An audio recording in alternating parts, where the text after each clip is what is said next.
I was a senior at Reardon High School in San Francisco, and we were having a carnival-like situation for raising money for the school. And so I was in charge of the record booth. You know, you spin the wheel, and if you get the right number, you get a record. I was there with my girlfriend, and she says, "Oh, see that record booth over there?" She says, "I know one of those guys. Let's go visit." She's talking to his friend.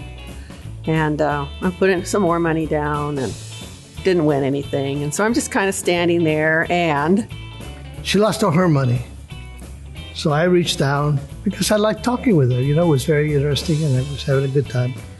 Reached down and grabbed some of my money and said, "Here." And then she lost all of that. I still didn't win anything. Well, then I said, "Well, what's your name?" And she said, "Barbara Smith." I said, "Aha, I'm Tom Jones." You know, I didn't believe it. So she says she told me she lived out in the avenues where I live, and very close by, 3632, 32nd Avenue. So I was driving a motor scooter in those days, so I followed them. You know, I said, "Well, if she's going my way, she's going my way. I got to go that way." And I looked at it, so there's a street address, right, and I went by.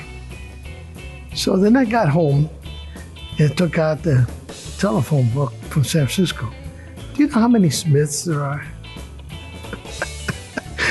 There must have been like an inch worth of paper just for Smiths. So I finally found it in the middle because her father's name was Kenneth, and then matched the address, and I had a phone number. Calls me up, asks me to go out. We went bowling?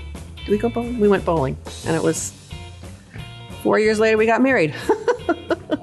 Well, it was. But I was 16 at the time. Yeah, sweet. I was 16. a sophomore in high school. He was a senior. Yeah. And so our first tour was Japan. Got married and went to Japan. Made that go. Went there for what, 2.5, almost 3 years. 3 years. Came back with a baby. And then we went to Panama for 2 years and came back with another child. kept finding these children.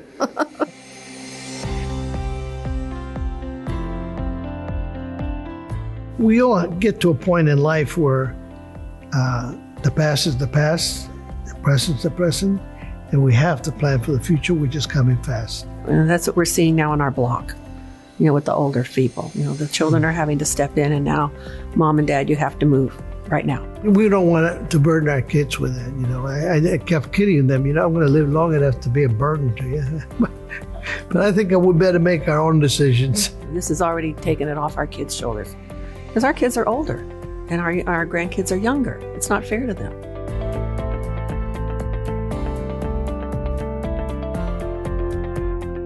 It doesn't bother us. We've moved 11, 12 times.